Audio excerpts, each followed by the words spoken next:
Graças e paz, meus irmãos. Nós vamos trazer, o Aroni vai trazer uma palavra para nós. Eu tive a grata felicidade de conhecer o Aroni. Quanto tempo nós conhecemos o Aroni? Eu estava passeando na praça e aí ele disse que me conhecia. Eu não conhecia ele, mas diz ele que me conhecia. Tempo que eu era mais famoso. Famoso é Jesus, né, meus irmãos? A gente fazia um programa na Assembleia que abençoou muita gente, por graça e misericórdia de Deus. Deus usa uns vasos bem ruins para a glória dele, né? E nós fazíamos um programa que muitas pessoas viram, falava sobre a vida de Cristo, e o Aroni nos via, né? E por coincidência ainda o pai dele era no tempo que nós nem convertidos era. O dia que eu fui visitar ele, o pai dele falou umas coisas assim, ele se envergonhou, mas antes para ele fica tranquilo, aonde abundou o pecado, superabunda a graça de Deus. O velho homem não está mais ali, agora é o novo Jorge, que foi nascido e remido pelo sangue de Cristo, e ele já perdoou nós. E meus irmãos, diante da palavra de Deus, nós só podemos fazer duas coisas. Nós devemos se humilhar diante dela, se prostrar diante dela e crer que ela é a voz de Deus para a nossa vida. Diante da palavra de Deus, nós não precisamos duvidar, não precisamos botar incerteza. Ela é inspirada, ela é perfeita, ela nunca volta atrás e ela é a única que pode produzir salvação no nosso coração. Amém. Então, presta atenção no que Deus vai falar conosco hoje. A fé vem pelo ouvir e o ouvir pela palavra de Deus. A Bíblia diz que quem tem ouvidos, ouça o que o Espírito diz às igrejas. Então vamos orar para que Deus possa usar o servo de Deus como boca de Deus para nós aqui essa noite. Amém? Olha, meu irmão, me ajude aqui. Pai amado, Pai querido, Pai santo, eu creio, Senhor, que Tu já colocou a Tua palavra na mente e no coração do Teu servo. Senhor, traz entendimento, que Teu Espírito Santo possa estar com ele, possa estar conosco, que a Tua palavra que é viva e eficaz e mais poderosa que espada de dois gumes, que penetra, dividindo o coração, a alma e até o profundo do nosso ser, possa ir lá onde, Senhor, Tu queres, trazendo arrependimento aos nossos corações, trazendo consolo, conforto, ânimo, esperança, e mostrando a nós que Jesus é o Filho de Deus. Usa o Teu servo, Pai, com graça, e que Teu nome possa ser glorificado essa noite, em nome de Jesus. Amém. Boa noite, irmãos. Graça e paz. Amém. Amém. Queria dizer para os irmãos que eu estou duplamente feliz essa noite. Uma de rever os irmãos e ver alguns rostinhos do meu dia a dia aqui. Os irmãos lá da escola Joaquim Ramos. Bom ver vocês. Queria convidá-los para nós meditarmos na palavra mais uma vez essa noite. Amém? Você pode sentar, querido. Fique à vontade. Feliz de ver tantos jovens buscando o Senhor. Eu tive pela manhã em Florianópolis compartilhando também a palavra com alguns irmãos ali. E também tinha alguns jovens lá. E algumas coisas que eu tenho tido no meu coração nesses dias é que o Senhor irá derramar uma graça especial na vida desses meninos e dessas meninas. Amém. Quantos têm crido em avivamento aqui? É eles que vão fazer. Aleluia. É com eles que vai ser, não é conosco. Nós seremos como Davi. Nós temos que juntar material para que os Salomão edifiquem a casa. Aleluia. Amém, queridos? Feliz de ver vocês aqui. Abra comigo o Evangelho de Lucas. Nós vamos ler alguns textos. Perdão, irmãos. João, capítulo 17. Evangelho de João, capítulo 17.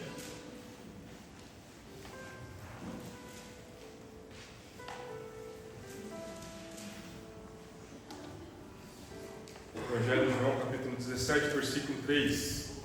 Já foi citado aqui nessa noite, mas eu gostaria de que nós, mais uma vez, lêssemos o versículo 1 uma graça, uma revelação tão significativa para todos nós. Amém? Amém. Quem sabe de cabeça esse texto? Poderia sem colinha. Os mais novos aqui, a gente usa muito essa expressão na escola, né? Sem colinha. Quem sabe se está de cabeça? E a vida eterna é esta: que te conheçam a ti, ao único Deus verdadeiro, e a Jesus Cristo, a quem enviaste. Esse é o primeiro texto que eu gostaria de ler com os irmãos, e eu queria destacar essa palavrinha, conhecer, porque ela tem um sentido não de um conhecimento intelectual, não de um conhecimento informativo, mas de um conhecimento relacional. A palavra grega aqui é epignosko, que significa relação. A relação com Jesus não pode ser impessoal, ela tem que ser pessoal. Amém? O segundo texto que eu gostaria de ler com os irmãos encontra-se bem rapidamente umas folhas para trás, Evangelho de João ainda, capítulo 12, versículo 1 e 2. Evangelho de João, capítulo 12, versículo 1 e 2, diz assim: 6 dias antes da Páscoa, foi Jesus para aonde? Betânia, onde estava Lázaro, a quem ele ressuscitara dentre os mortos. Deram-lhe, pois, ali uma ceia. O que diz? Marta servia, sendo Lázaro um dos que estava à mesa com ele.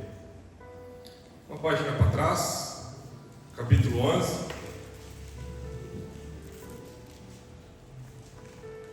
versículo 1 e 2. Depois, se os irmãos puderem, tomem como lição de casa, leiam esse capítulo 11 de João. É o capítulo que fala da ressurreição de Lázaro. É muito bonito. Tem um versículo aqui muito especial que me toca muito o coração. Diz assim o versículo 1: Estava enfermo Lázaro de Betânia, da aldeia de Maria e de sua irmã Marta. O versículo 5, e esse é um dos textos para mim mais bonitos do Novo Testamento, porque ele é muito simples, e na simplicidade é onde nós vemos beleza. Que diz o versículo 5: Ora, amava Jesus a Marta e a sua irmã Maria e a Lázaro. Simples assim. Jesus amava Marta, Maria e Lázaro. Mais umas páginas para trás, capítulo 1, ainda do Evangelho de João.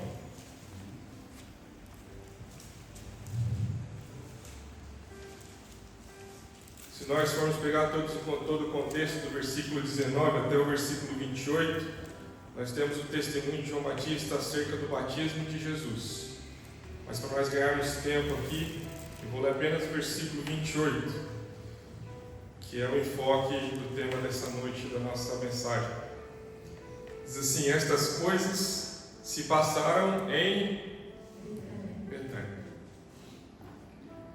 do outro lado do Jordão, onde João estava batizando. Um último texto, queridos, Lucas capítulo 10.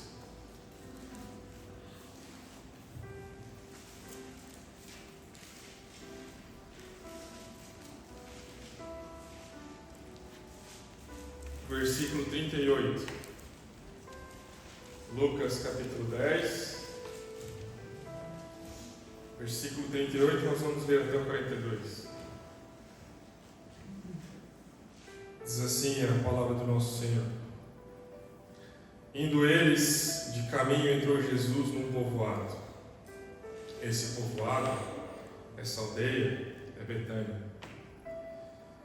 E certa mulher chamada Marta hospedou na sua casa. Tinha ela uma irmã chamada Maria, e esta, o que ela fazia? Se assentava aos pés do Mestre, para ouvir os seus ensinamentos. Marta, porém, o que ela fazia? Vivia entre as panelas. Agitava-se de um lado para o outro, ocupada em muitos serviços. Então se aproximou de Jesus e disse: Senhor, não te importas de que minha irmã tenha deixado que eu fique a servir sozinho?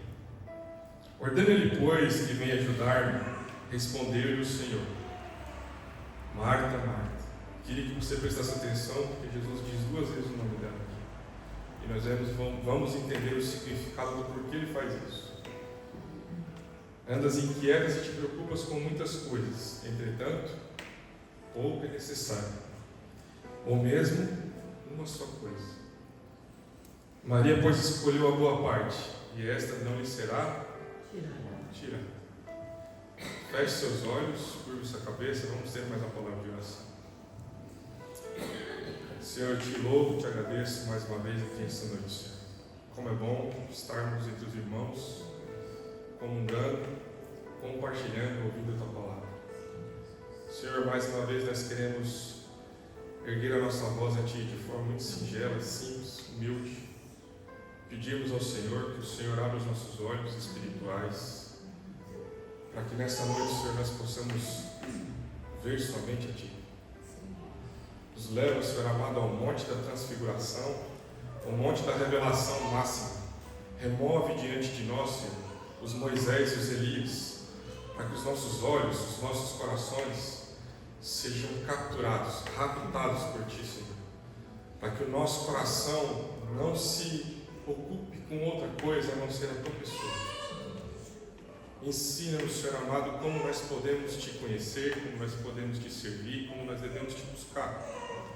Leva-nos nessa noite a um relacionamento mais íntimo, mais profundo contigo. Abre os céus sobre nós essa noite, Senhor.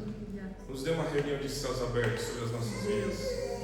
Abre os céus, Senhor amado, e derrama uma unção especial essa noite, Senhor. Visita-nos, Senhor.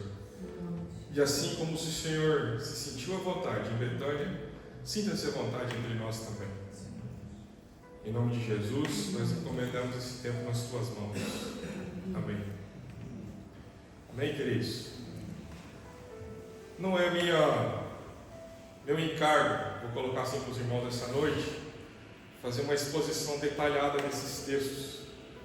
Os irmãos que já me ouviram alguma vez aqui, já viram que numa outra ocasião eu compartilhei sobre Maria de Betânia em João 12. Quem se lembra? Amém? Hoje nós vamos continuar falando de Betânia. Sabe por quê? Eu queria fazer então inicialmente uma pergunta para você. O que você faria se você descobrisse na Bíblia que tem um lugar que Jesus, na Bíblia mesmo, que Jesus gosta de estar?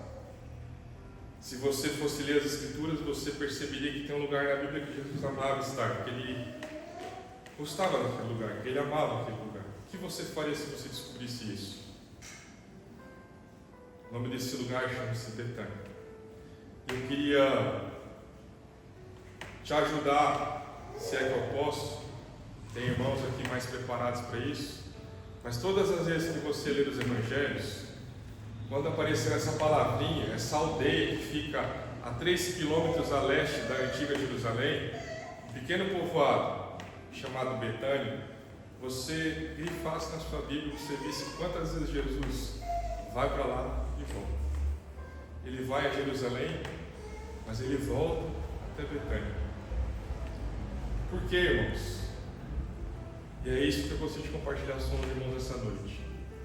A Bíblia diz em Atos capítulo 1, versículo 11, que quando Jesus, na sua ascensão, depois da sua morte, depois da sua ressurreição, ele andou 50 dias na terra, operou muitos milagres, prodígios, ele comeu com os discípulos, na verdade, mas chegou o dia de ele subir aos céus. E no capítulo 1, versículo 6 ao versículo 11, é narrado a parte onde Jesus vai ascender aos céus. E de repente os céus se abrem e vê uma miríade de anjos e dois varões. Alguns estudiosos dizem que ali é Moisés e Elias. Outros dizem que ali é Moisés e mais algum outro dos profetas. Mas nós não podemos afirmar porque a Bíblia não registra assim. Agora, tudo que nós podemos dizer é que naquela ocasião Jesus está com as costas voltadas para Jerusalém. e a face voltada para aquela pequena aldeia chamada Betânia. Quando nós lemos os evangelhos, nós lembramos de que ele veio para os seus, mas os seus não o receberam. Quem recebeu Jesus? Quem hospedou em sua casa? Uma família simples, de uma vida simples, mas que sabia reconhecer quem ele é. Amém. Jesus era quem ele era de verdade naquela pequena aldeia. E é sobre isso que eu gostaria de falar com você nessa noite. Quando nós olhamos para a cristandade atual, para a sociedade em que a gente vive, nós vemos as pessoas buscando e edificando lugares da qual elas gostam de ir. Mas a pergunta que eu queria fazer para você é: será que todos os lugares que nós gostamos de ir, ou que nós estamos construindo, necessariamente Jesus está ali? É um risco que nós corremos, de fazer coisas, de construir coisas, de buscar lugares, mas talvez Jesus não está ali. E eu queria te fazer meditar e refletir essa noite. Quem nós temos sido? Como tem sido o nosso reunir? Como tem sido a nossa vida individual? Nós temos sido uma Betânia, um lugar onde Jesus pode se retirar, um lugar onde ele se sinta bem, um lugar onde ele pode ser acolhido por aquilo que ele é e não por aquilo que ele pode oferecer. Pense nisso. O grande problema é de que quando nós construímos lugares segundo aquilo que nós queremos, segundo aquilo que nós idealizamos, é que o Senhor muitas vezes não está nesses lugares.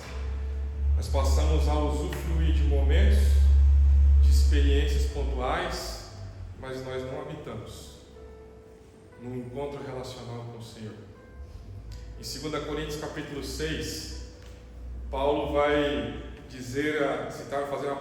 fazer uma citação de uma passagem do Antigo Testamento, quando ele diz assim: habitarei e andarei entre eles, eu serei o seu Deus e eles serão o meu povo.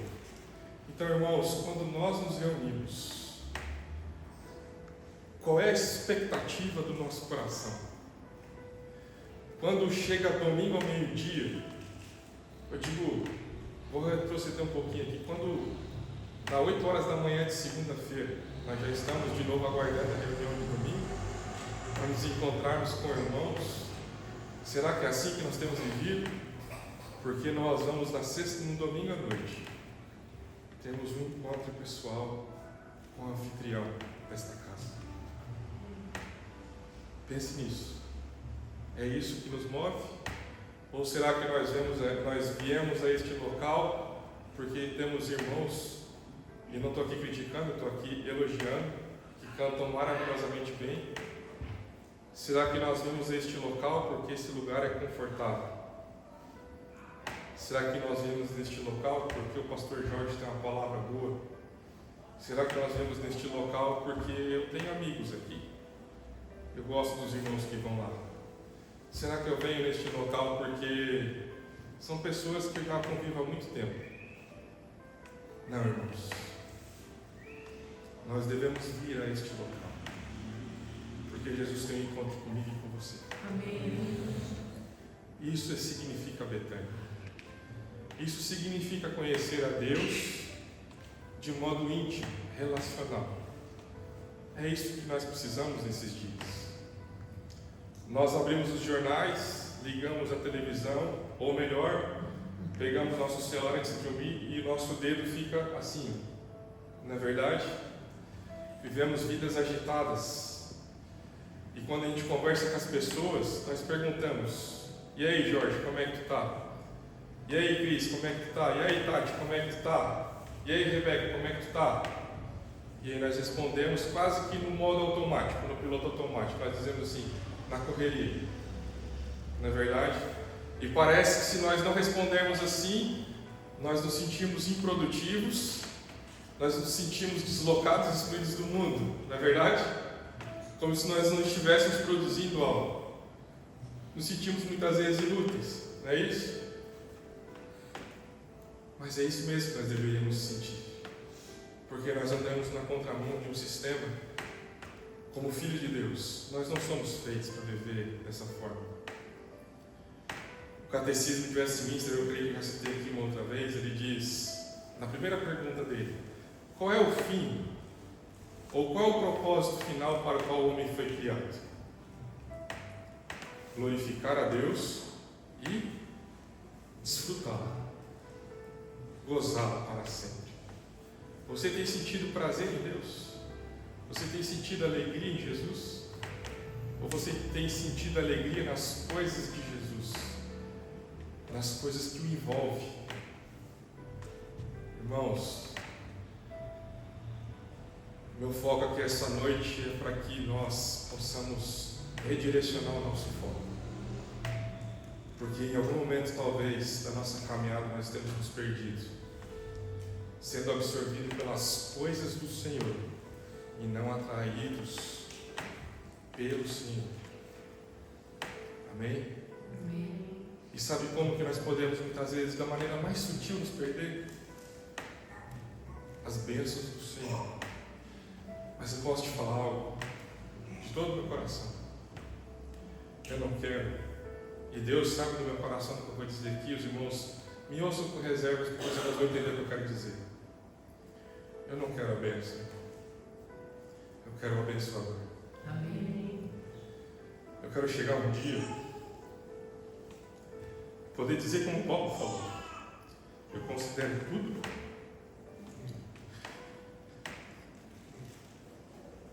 Aleluia. como perda, para ganhar a Cristo, ser encontrado. Sabe por quê, irmão? Que a minha vida, a tua vida, só tem sentido se for assim. Aleluia. Senão nós estamos vivendo de acordo com a correnteza do mundo. Os irmãos percebem isso? É interessante que Betânia tem uma característica muito significativa na vida de Jesus. Foi lá que ele iniciou o ministério dele, como nós lemos aqui. Quando ele iniciou o ministério dele, estava para ser batizado, foi em Betânia que aconteceu isso. Foi no capítulo 11, como nós lemos, na ressurreição de Lázaro, Jesus estava. Foi lá que aconteceu, nessa pequena aldeia, foi lá que aconteceu a ressurreição de Lázaro. Mas também foi nesse lugar, poucos passos à frente, que os fariseus conspiraram para tirar a vida dele. Em Betânia, uma mulher chamada Maria preparou com um frasco daquele óleo precioso, o nardo, o alabastro, aos pés do Senhor. Ela preparou aquilo para o dia do seu sepultamento, porque ela compreendeu que ele deveria morrer e ressuscitar. Irmãos, foi em Betânia que Jesus ascendeu os céus, como nós já citamos. E o texto diz assim, de Atos 1:11, do mesmo modo como vocês viram esse homem subir aos céus, do mesmo modo ele voltará. Aleluia. Sabe como que ele vai voltar? Com a face voltada, buscando Betânias verdadeiras. Glória a Deus. Pequenas casas, pequenas famílias, indivíduos simples, mas que são um recôndito de descanso, um lugar de repouso para o Mestre. Pense comigo, a palavra de Deus diz que o Filho do Homem não tinha aonde reclinar a. É interessante, é curioso e é paradoxal que ele não tinha onde reclinar a cabeça, mas ele tinha uma aldeia que eu recebi, uma casa que eu busquei. Percebe? A vida muitas vezes nos prega algumas peças assim, e quando nós olhamos a vida do Senhor, é isso que deve picar o nosso coração, esse princípio. Betânia é um fator na Bíblia cheio de princípios, de valores, que nós devemos buscar essa realidade, tanto na nossa vida individual, quanto na nossa vida coletiva, de igreja. Então a pergunta para nós é: o que fazia com que Jesus amasse tanto aquele lugar? O que ele encontrava ali? E é isso que eu gostaria de meditar com os irmãos essa noite, amém? Os irmãos mais velhos aí, por favor, me ajudem a cuidar do horário, tá? Eu sou meio falastrão. Então vocês tenham paciência comigo, viu? Como diz o Jorge, pato novo fala demais. Eu sou pato novo, irmãos, desculpa. Mas o primeiro ponto que eu gostaria de que você guardasse no seu coração. Repita comigo assim: eu não sou coach, mas tem coisas que nos ajudam a memorizar. Amém? Amém. Deus escolheu ser glorificado nas coisas simples. Repita comigo. Deus escolheu ser glorificado nas coisas simples. Não perca isso de vista na sua vida nunca. Muitas vezes nós buscamos a suntuosidade de um movimento, nós buscamos a suntuosidade, ou seja, a grande aparência de um grande mover. Mas Deus se move nas coisas mais simples. Que é um exemplo bíblico. Lembra quando Elias estava escondido numa caverna? Ele estava ali desacorçoado, lamuriando, cheio de melancolia. E aí o Senhor chama ele para fora. E aí passa terra estremece, fogo desce do céu, cai chuva, canivete, metralhadora começa a fuzilar para um lado e para o outro. O Senhor estava naquilo ali ou não? Não. Onde é que o Senhor estava? No cicio do vento, na brisa suave. Deus escolheu falar com Elias, marcou um encontro com Elias, um sopro. Percebe? Deus prega algumas peças para nós, irmãos, porque nós temos um coração que é uma fábrica de ídolos. Constantemente nós estamos produzindo coisas, nós estamos construindo escadas para tentar nos aproximarmos de Deus. E o Senhor está dizendo assim: eu só te quero por inteiro. Aleluia. Lembra o que o texto de Provérbio diz? Filho meu, dá-me o teu coração. Olha isso. O Senhor não quer nada de nós, irmãos. Ele só pede que nós entreguemos o nosso coração a Ele. Então, à medida que nós entendemos esse princípio da simplicidade, de que Deus, Ele escolheu ser glorificado nas coisas simples, nós passamos a desconsiderar, a descomplicar a nossa vida e a nossa vida cristã. E à medida que nós descomplicamos a vida cristã, nós simplificamos. E à medida e ao passo que nós simplificamos, nós entramos num relacionamento profundo, pessoal, objetivo e concreto com Jesus. Quantos querem isso? Amém. Amém. Se esse é o desejo do seu coração, muito bem, irmão. Você está próximo do reino dos céus. Agora, se você simplesmente deseja as coisas paralelas a isso, tome cuidado. Tem uma frase de um irmão chamado A.W. Tozer, que ele diz assim: dura coisa é para um homem chegar ao final de sua vida e ver que ele tomou um caminho errado. Irmão, nós não podemos chegar ao final da nossa vida, porque nós só temos uma vida para viver e uma vida para dar para Jesus. Livro de Hebreus, capítulo 11, 9, se eu estiver enganado, o Jorge pode me corrigir aqui, fica à vontade. 26 diz: ao homem está fadado morrer uma única vez, vindo depois o... Então, presta atenção, você tem uma vida para viver, uma vida para entregar a Jesus, porque depois disso não vai ter repescagem. Entendeu? E quando eu digo de simplicidade aqui, quando eu falo de simplicidade, muitas vezes nós podemos confundir com o simplista. A simplicidade da qual a Bíblia fala para nós, ela é muito mais produtiva, ela é muito mais assim, rica para nós. O simplista, ele é aquele que abdica da razão, ele abre mão da reflexão, em nome de um discurso velado e orgulhoso de que ele se... Não, já que Deus se move na simplicidade, então eu prefiro a ignorância. Vê isso, mas não é isso, irmão. Quando nós entendemos o que significa simplicidade bíblica, a simplicidade da Bíblia, nós nunca vamos adentrar um relacionamento ignorante com o Senhor. E uma grande parte da cristandade de hoje não tem tido consciência de quem o Senhor é. Deixa eu colocar um dado importante para você aqui. Há uns anos atrás, as 3 maiores editoras cristãs desse país fez um levantamento, uma pesquisa sobre quais eram os maiores livros, os títulos que mais eram vendidos nas prateleiras. E para nossa vergonha, digo eu aqui como um evangélico, como um cristão, os títulos que mais eram vendidos eram sobre bênçãos espirituais, prosperidade financeira, como eu posso ter uma família feliz, 5 votos para obter o poder espiritual, como eu posso falar em línguas. Sabe qual era o título que menos vendia? Os títulos que menos vendiam, que ficavam lá confinados nas prateleiras, títulos a respeito da pessoa e da obra de Jesus Cristo.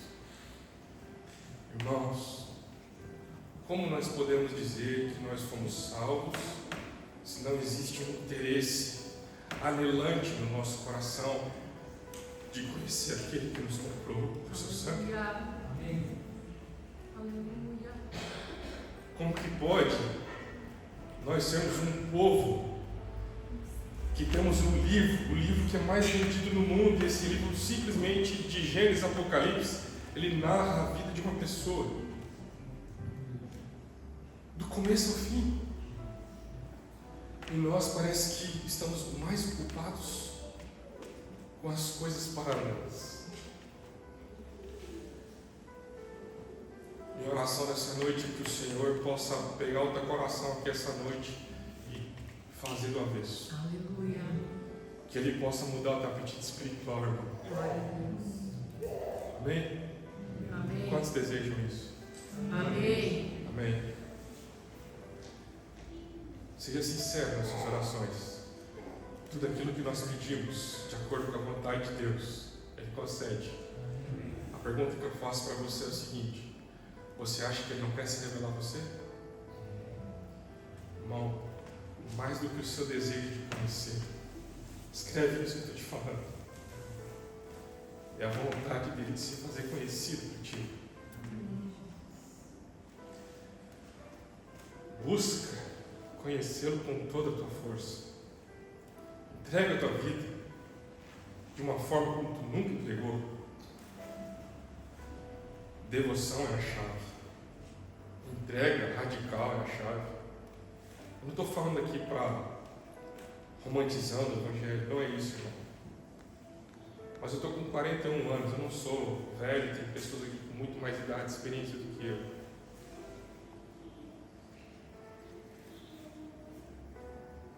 Minha esposa está aqui. Eu sei o que o Senhor fez na minha vida. Posso te falar uma coisa? Vale a pena buscar Ele. Vale a pena, irmão. Vale a pena tu colocar diante do Senhor todos os teus prazeres, todas as tuas alegrias, e orar da seguinte maneira e dizer assim: Senhor, se isso ocupa o teu lugar, muda isso, para que eu possa te amar como nunca te amei. Amém? O princípio da simplicidade se constitui no fato de nós descansarmos na suficiência que vem de Deus. Eu queria te convidar a abrir um texto comigo. 2 Coríntios, capítulo 3, versículo 1 até o 6. Olha o que Paulo escreve na Epístola aos Coríntios, que ele cita aqui, é muito importante. Meu Deus, as orelhas estão avançadas.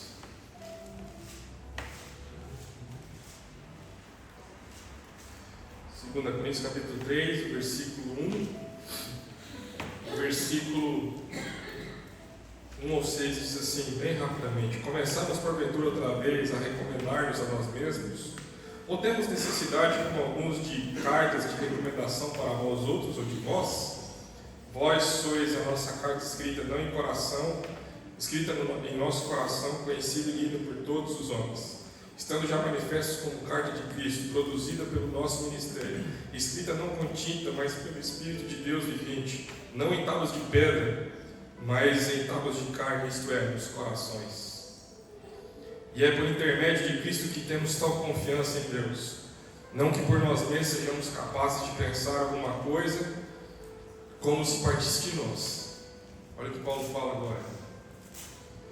Pelo contrário, a nossa suficiência vem de Deus. Irmãos, o Senhor tem sido suficiente para você? Sim ou não? Não precisa responder. Entrega isso para Ele. Amém? A tua suficiência vem do Senhor. O que você tem buscado? Será que tudo o que você tem buscado você precisa? Ou será que tudo que você já tem já não te é suficiente? Percebe? 2 Coríntios, 2 de Crônicas, capítulo 9, versículo 16, diz assim: porque quanto ao Senhor, seus olhos passam por toda a terra, para se mostrar forte, cuja aqueles o coração é totalmente dele. É esse relacionamento que o Senhor me convida a entrar todos os dias, e Ele te convida a entrar.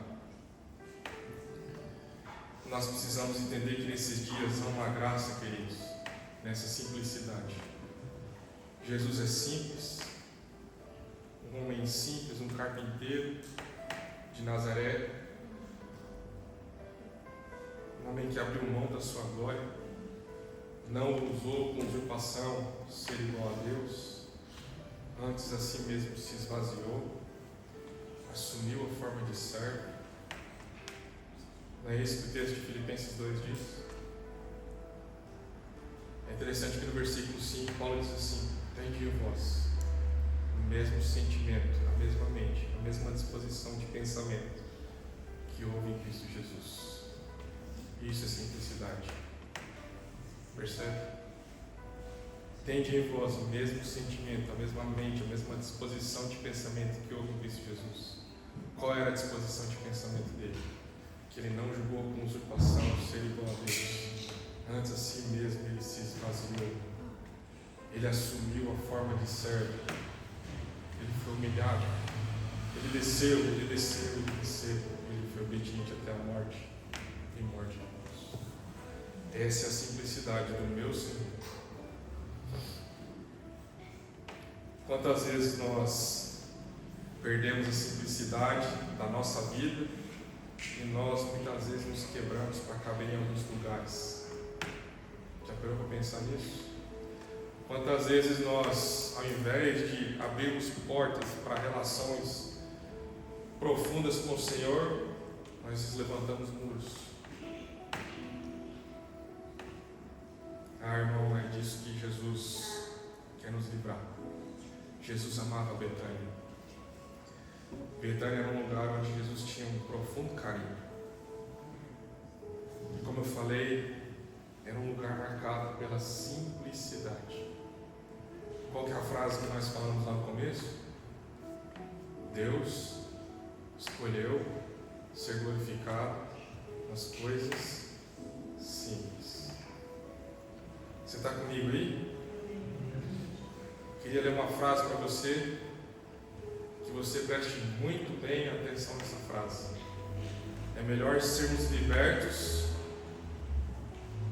pela verdade de conhecermos Jesus do que passarmos os anos da nossa vida falando verdades bíblicas sem nunca ter conhecido Jesus de verdade. Vou ler mais uma vez, preste atenção.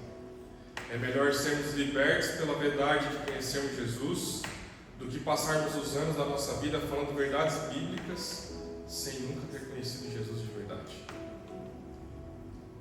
Amém? Amém. A segunda frase dessa parte, dessa frase diz assim: é melhor nos arrependermos agora, para vivermos uma vida eterna, do que vivermos uma vida e morrermos de arrependimento. Betânia era um lugar simples, de gente simples, de intimidade, onde as pessoas reconheciam e conheciam quem Jesus era. Ali ele não era o que elas queriam ou o que ele fosse. Era um lugar marcado por encontros simples, de começo simples, de uma relação simples. Zacarias 4, versículo 10 diz assim: não desprezes o dia dos pequenos começos. Em outras palavras, Zacarias diz assim: não despreze o dia das pequenas coisas, de coisas simples. Sabe quem que é o simples? Quando nosso Senhor ele inicia o seu ministério, ali no capítulo 4 de Mateus, logo no início do versículo 5, ele vai proferir um sermão. Esse sermão ele tem 3 capítulos na Bíblia: capítulo 5, capítulo 6, capítulo 7. Amém? Do capítulo 5 até o capítulo 25, Jesus profere 5 sermões assim, onde nós vemos o Senhor proferindo narrativas, pregando a palavra. O Evangelho de Mateus é conhecido como o Evangelho do Reino dos Céus. Para aqueles que gostam da palavra de Deus, isso é uma nota. Quando nós entendemos o que é o Reino dos Céus, nós precisamos entender que existe um rei. E quando esse rei inicia o seu ministério, ele diz assim: bem-aventurados os pobres de espírito, porque deles é o reino dos... Mateus capítulo 5, versículo 8. Se nós, por nós mesmos, simplesmente chegarmos aqui e dizermos assim: nós vamos viver o Sermão do Monte agora, vamos começar a colocar aquelas coisas em prática, nós vamos simplesmente pegar a Bíblia, é assim que diz, vamos fazer dessa forma. Irmão, João 15, versículo 5 diz assim: sem mim nada podeis fazer. E sabe o que significa nada no grego? É nada. Nada é nada. Percebe que a minha vida e a sua vida, ela só tem sentido se ele assumir o controle. Ela só tem sentido, só tem significado, a gente só tem expectativa se ele assumir a direção desse carro, se ele assumir o manche desse avião, se ele assumir o leme desse barco. Ai, irmão, que o Senhor nos ajude. Betânia era esse lugar de simplicidade. Em Lucas capítulo 10, versículo 38 a 42, como nós lemos lá, não precisa abrir não, para nós ganharmos tempo. Nós vemos uma mulher assentada aos pés de Jesus e uma perdida, vamos dizer assim, não, servindo entre panelas. O Senhor diz assim: Marta, Marta, andas inquietas com tantas coisas, uma só que é necessária. Maria é aquela que se sentava aos pés do Senhor para ouvir os seus ensinamentos. O que eu aprendo com esse texto de Lucas capítulo 10? De que antes daquilo que eu posso oferecer para Deus, o que Deus quer de mim é o meu coração e o meu ouvido. Percebe? O Senhor não despreza Marta de modo algum, mas Ele coloca ela no lugar e Ele fala assim: uma só coisa te basta. Eu estou aqui. Aleluia. Antes do que as nossas mãos podem oferecer, antes do que nós podemos ofertar. E quando eu digo ofertar aqui, irmãos, eu não estou falando de dinheiro. Eu estou falando do seu serviço ao Senhor. Eu estou falando do teu trabalho. Eu estou falando da tua vida. Antes daquilo que nós podemos ofertar, o que o Senhor quer de nós é o nosso coração e o nosso ouvido. Queria fazer uma pergunta para ti, irmão. Faz quanto tempo que tu não ouve a voz do Senhor Jesus? Faz quanto tempo que tu não sente a presença dele? Tem irmãos aqui que têm 20 anos de caminhada. Tem irmãos aqui que talvez tenham 30 anos de caminhada. Tem irmãos aqui que talvez tenham 6 meses de caminhada.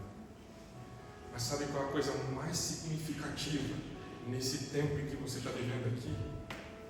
A coisa de maior valor é você ouvir e sentir que Ele está contigo. Aleluia.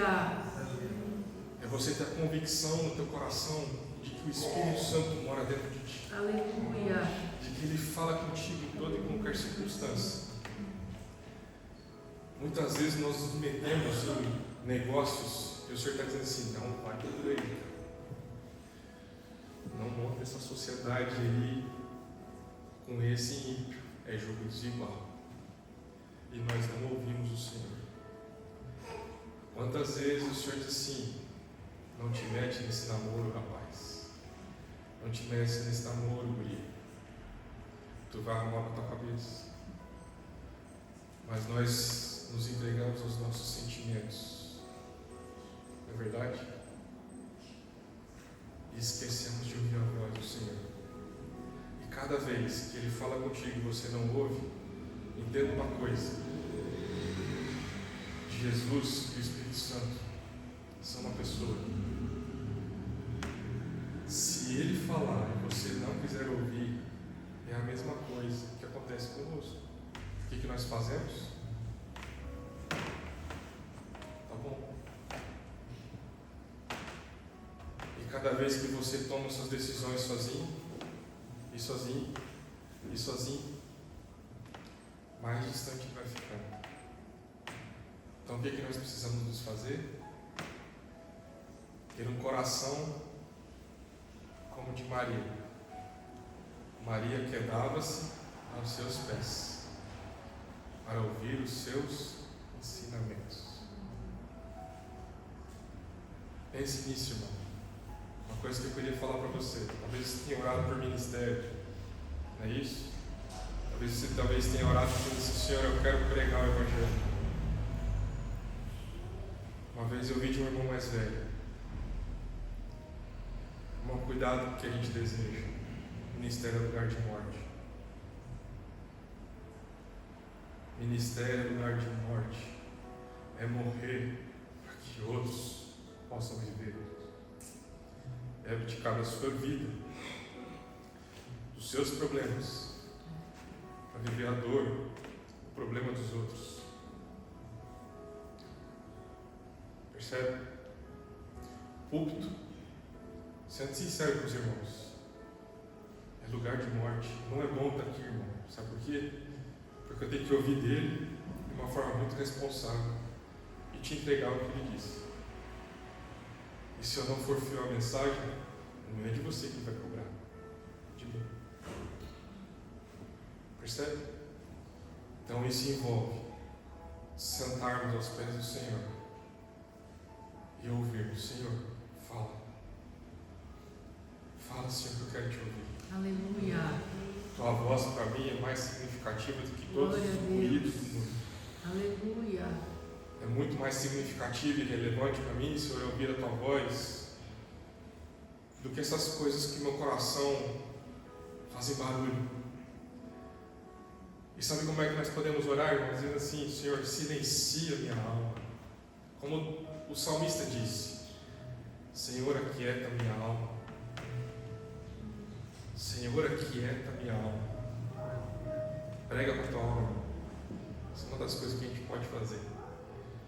Hoje o mundo está aí procurando psicologia. Eu não sou contra a psicologia, diga-se de passagem, tá? Mas hoje é psicologia para cá. Hoje tem gente até fazendo consulta com a IA, perguntando como é que vai estar o tempo amanhã, inclusive. Irmão, quem tem Jesus Cristo, quem tem o Espírito Santo, não precisa de IA. Aleluia. Não precisa de psicólogo. Glória a Deus. O que é o melhor psicólogo para a tua vida? Come isso aqui, irmão. Devora esse livro aqui. Ouça as palavras de Jesus.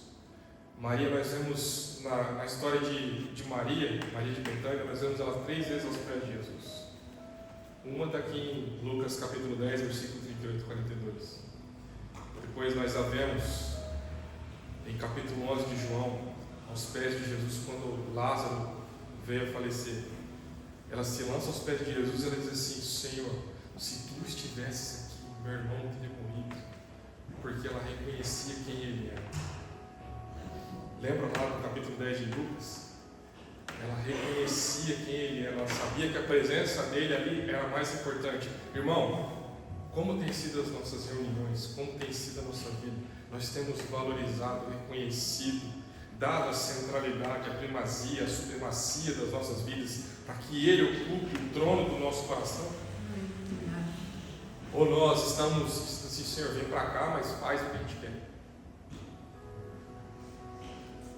Não, irmão. Quando Ele vem para estar conosco, o melhor lugar é dele. Quem tem que assumir o controle de tudo isso aqui Glória a Deus. é Ele. Aleluia. Nós somos apenas seus filhos. Aleluia. Nós apenas dizemos assim, Senhor, estamos aqui para te amar, para te cultuar. É isso que significa adoração. Adoração não é música. Adoração não é louvor que nós cantamos essas canções. Porque o próprio louvor em si também não é música. Louvor é o fruto dos lábios. Adoração é um estilo de vida. Percebe? E às vezes a gente não tem consciência dessas coisas, a gente vai andando a vida cristã em solavancos. Mas quando Jesus, Ele é o centro, tudo parece se encaixar numa harmonia. Nós temos paz, e não apenas uma paz, nós temos paz com Deus. Amém. Percebe, irmão? Se você não tem paz, você não tem paz com Deus. A paz que excede todo entendimento vem dele. Não é isso que o texto da Bíblia fala? Maria está 3 vezes aos pés de Jesus. A última vez que ela está aos pés do Senhor é quebrando aquele frasco de alabastro. Eu não vou citar porque eu já preguei sobre isso aqui uma vez. Maria compreendeu que pertencer ao Senhor, que ser dele, vem primeiro do que as mãos podem oferecer. Uma coisa que eu queria te colocar, quando você lê sobre a vida de Marta, Maria e Lázaro, aqueles que gostam de estudar a palavra de Deus, por favor, irmão, não leia biografias bíblicas como metáforas, como parábolas. São pessoas reais, concretas, objetivas. Maria não é a contemplativa. Marta não é a agitada. Lázaro não é a ressurreição. Lázaro é Lázaro, Marta é Marta, Maria é Maria. Sabe por quê? Porque Jesus valoriza as pessoas e o relacionamento pessoal com elas. Aleluia. Jesus, Ele era 100% homem e 100% Deus. Sabe o que nós mais precisamos nesses dias? É de uma espiritualidade não desumanizada, mas humanizada. Porque Ele, como homem, sabia o que era padecer e o que era sofrer. Ele sabe o que tu está passando, o que eu estou passando, o que nós estamos vivendo. Percebe, irmãos? Tudo na vida de Jesus era espiritualmente humano e humanamente espiritual. Ele não olhava as coisas de uma forma somente divina. Não. Ele era Deus. 100% de Deus verdadeiro. Mas Ele era homem de carne, como todos nós. Agora eu posso te falar uma verdade bíblica que pode encher teu coração de esperança. Ele se fez carne, desceu da sua glória, viveu como nós, para que um dia nós pudéssemos estar no céu, aquilo que um dia nunca esteve lá, a humanidade. Porque quando o homem pecou, o homem foi expulso do jardim do Éden, e o Senhor colocou 2 querubins à porta do Éden, com espadas flamejantes, revolvendo aquelas espadas.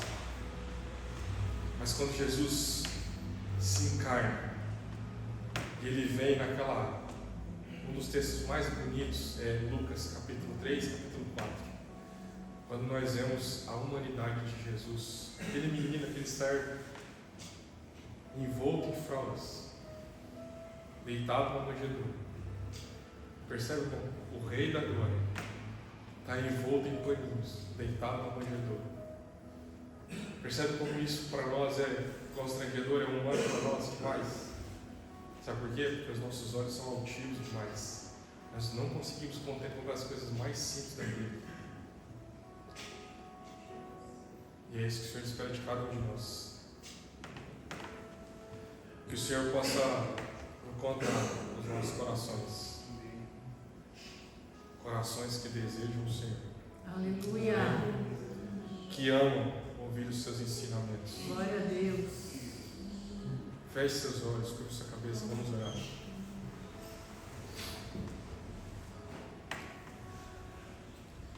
Pai, nessa noite eu te agradeço profundamente pela vida dos meus irmãos. Que o Senhor possa tomar dessa palavra e falar aos nossos corações de uma forma como nós nunca ouvimos, como nós nunca sentimos. Fala ao nosso espírito, Senhor, de forma constrangedora. Muda nessa noite, Senhor amado, visita-nos de uma forma especial, Senhor, em nome de Jesus. Ensina-nos que o Senhor se move nas coisas simples. Ensina-nos que o Senhor é humilde e que nós devemos também nos esvaziar de nós mesmos. Muda o nosso apetite espiritual, Senhor, em nome de Jesus, Pai. Leva-nos a um relacionamento mais profundo contigo. Leva-nos a te desejarmos, a te querermos como nós talvez nunca quisermos. Em nome de Jesus, Pai. Te amamos, Senhor.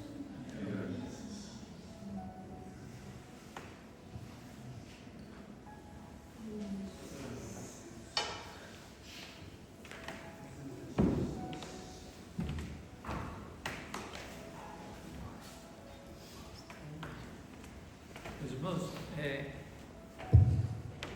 vamos tocar uma musiquinha, vamos lá? Se a turma quiser vir aí, enquanto o irmão Aroni falava, eu sou das antigas, né? E eu me lembrei, né, daquilo que ele falou, né? Que quando a gente vem aqui, a gente vem para encontrar o Senhor. Amém. Para prestar culto a Ele. Né? Esse sempre foi o meu sentimento. Né? Eu passei a vida inteira sem encontrar Ele. Eu quero dizer uma coisa para os irmãos que eu escutei do pastor, que tem muito relacionamento com Deus. Se o Senhor for tirado do nosso coração, nem o mundo inteiro vai preencher. O que você procura é Cristo.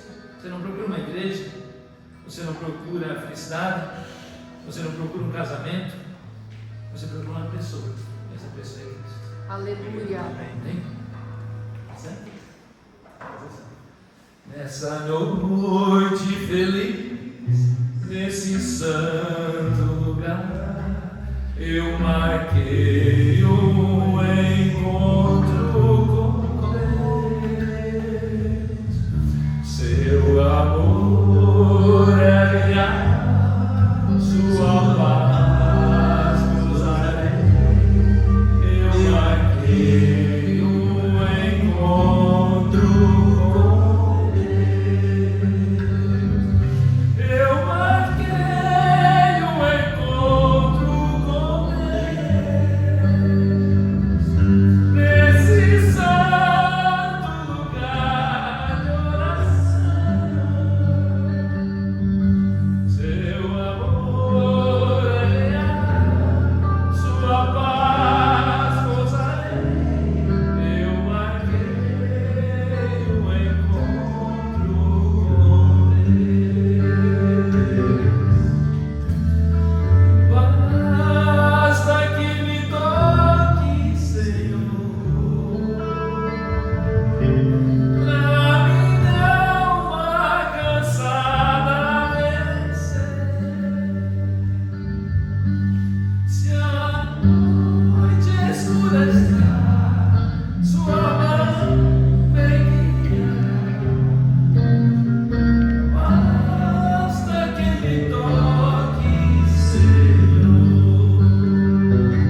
ninguém pode te dar. O teu colégio não pode te dar, que a tua profissão não pode te dar, que a tua mãe não pode te dar, até pode tentar, porque o amor de mãe é coisa forte e séria, mas que só Jesus pode te dar. Amém. A paz que o mundo não vai dar, porque ele não conhece, porque ele não tem, porque ele vive em guerra, porque ele é rebeliado contra ele, que só Cristo pode dar na tua vida. E quero te dizer uma coisa: quando tu entregar a tua vida para Cristo, é como se tu pegasse uma folha em branco assim, e assinasse em branco, e dissesse assim: faz o que tu quer, e ele vai fazer coisa boa. Amém. Ele vai fazer, porque ele não faz nada de ruim. Talvez algumas coisas nós não entendamos, porque nós somos humanos, somos terrenos e ele é celestial. Mas a Bíblia diz que a vontade dele é boa, perfeita e agradável. Vamos levantar então. Eu acho que o Senhor falou bastante conosco essa noite. Que nós possamos nessa semana, não buscar a bênção, mas o abençoador. Ele mesmo disse para nós: buscai hoje, meus irmãos, hoje as igrejas estão buscando as coisas secundárias. É como se a tua esposa mandasse tu ir lá no mercado comprar pão, e tu vai comprar tudo quanto é coisa, só não vai levar o pão. E hoje muitas vezes as pessoas estão vindo e voltando para a igreja, esquecendo de conhecer a Cristo. É o principal de tudo. A Bíblia diz: buscai o reino de Cristo e a sua justiça, e as demais coisas vão ser acrescentadas. O reino dele é Ele, é a vontade dele, é o amor dele, é a vida dele para nós. Pai amado, Pai querido e Pai santo, e a vida eterna é essa: que conheço a Ti, o Senhor, o único Deus, e o Teu Filho Cristo, a quem Tu enviaste. Senhor, nós Te louvamos, porque cremos que Tu falou conosco essa noite. Abre o nosso entendimento, abre o nosso coração, meu Pai, para que realmente Tu possa fazer morada em nós, para que Tu venha transformar nossas vidas, transformar os nossos pensamentos, que nós possamos andar em novidade de vida, amar o que Tu ama, rejeitar o que Tu rejeita, e cada vez mais se aproximar. A Tua palavra nos diz, Senhor: achegai-vos ao Senhor e Ele se achegará. Senti as vossas misérias, humilhai-vos perante a potentosa mão de Deus, e Ele vos exaltará. Senhor, nós precisamos nos chegar mais a Ti. Senhor, nos ajuda. Tira da nossa vida todo o ídolo, tira da nossa vida tudo que é vontade nossa, tira tudo aquilo que nos separa de Ti, Senhor. Trabalha nos nossos corações, Pai. Que nós possamos dizer, tal qual Paulo disse lá em Gálatas, no capítulo 2, no versículo 20: não sou mais em que vivo, não é os meus planos, não é a minha vontade, não é o meu desejo, não é o meu andar, Cristo vive em mim. E a vida que agora eu vivo por aquele que morreu e se entregou por mim. Senhor amado, que dia após dia possa ser formado nos nossos corações, que dia após dia nós possamos sentir a nossa miséria, o nosso pecado, e ver o amor dele derramado na cruz pelas nossas vidas. Oh Senhor, que esse amor que nos constrange, que encontrou a Paulo, a Pedro, a Tiago, até o mais violento ladrão da cruz, possa encontrar a nossa vida, possamos ser encontrados de Ti, Tu possa mudar a nossa sorte, e realmente nós possamos viver uma vida com a Tua glória. É a nossa oração nessa noite, Senhor.